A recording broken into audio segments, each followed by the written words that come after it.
Mail Mummy, today we are going to discuss about tender analysis report. First, the introduction. For transparency and accountability, specifically for government-funded projects, all tenders received to be fully analyzed before they award the project. This is achieved by producing a proper tender analysis report. A tender analysis report shall usually contain the following. Number 1, title of the project. The initial description of the project, such as the name, place, where it is to be constructed, and the type of conditions of contract, and other brief details about the project. Then, introduction. The introduction includes details of tenderers invited and the tenders received and the amounts. Tender results. The results along with the names and tendered amounts, both as submitted and after arithmetic corrections. And rank of the tenderers in a schedule, say Appendix A. Number 3. Compliance of tender requirements. The compliance of tender requirements for each tenderer and highlighting any shortfalls in a schedule, say Appendix B. Then number 4, arithmetic check.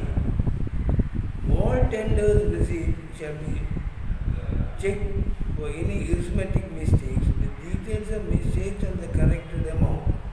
Ranks of tenderers owing to arithmetic check, if any, to be noted in the schedule, say Appendix C. Then 5. Detailed tender comparison. The detailed tender comparison with bills or sections of all tenderers, and particularly the first 3 lowest tenderers.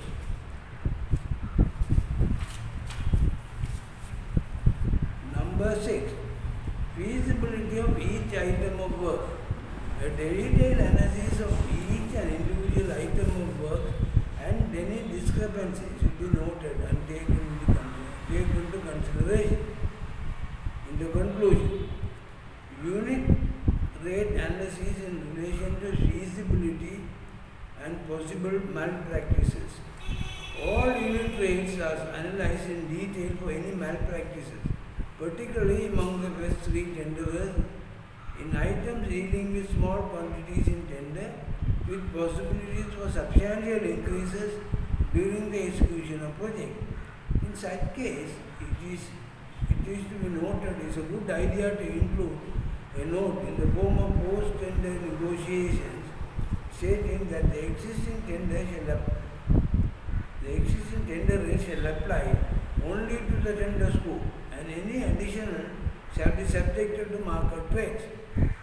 History has shown that this shall reduce or eliminate the difficulties encountered in such cases. History has also shown that the tenderers shall be more than willing to accept anything before signing a contract. This is particularly important owing to the legal provision regarding the contract rates. When the quantities during execution substantially increase, the Honorable Judge's position is that these rates did not become inapplicable owing to variations. It is already inapplicable in contract. The moral of the judgment is that not only the final price, even the contract rates are contractual. Similarly, where there are possibilities for omissions, such rates should be analyzed whether it is priced low. I will give an example. In a housing project consisting of 200 housing units, it was noted that individual septic tanks and soakaway were priced very low by the lowest tenderer, by one tenderer, and who happens to be the lowest. In the investigation that followed, it came to light that there is a possibility that these septic tanks and soakaway may be removed during execution. That said, the contractor has taken a calculated risk. Investigation to be carried out before the tender regarding such possibilities in the future. Day work rate analysis. Quantity should be provided at tender for tenderers to price for day work items. These should be analyzed for any abnormal pricing and necessary correction to be made before the award of tender. It is usually assumed that the day work rates in tender will be compatible with the tender rates. Tender qualification. This is very important. All the tender qualifications to be studied carefully. All qualifications should be made to withdraw before the award. Project should not be awarded with the qualification to avoid any problems later. Detailed analysis of alternative hours, if any. There is a possibility for contractors to use alternative hours, such as reduction in the contract period or other improvements. There is a possibility that the same objectives could be met with reduced cost or reduced contract period. These alternative hours, if any, should be studied very carefully.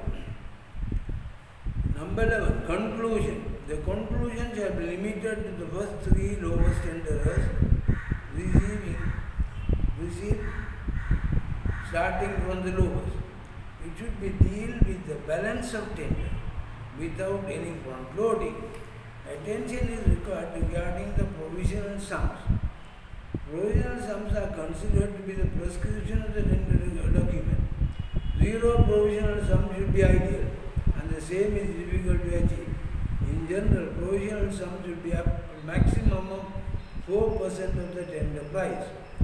There is a possibility to allocate service authority charges and the provisional sums to the contractor. The contractor provides same with possibly a markup. This practice should be stopped. All the service charges should be paid by the client directly with no markups to the contractor. Coordination with the service authority is within the scope of the contractor. Recommendation. The tender analysis report should produce a recommendation regarding the award of the project. It is usually the lowest unless there are sufficient ground exists for otherwise. For certain projects, the tenders are analyzed in two ways, namely technical and financial, with possible rating. For such projects, the rates are established by considering both technical and financial.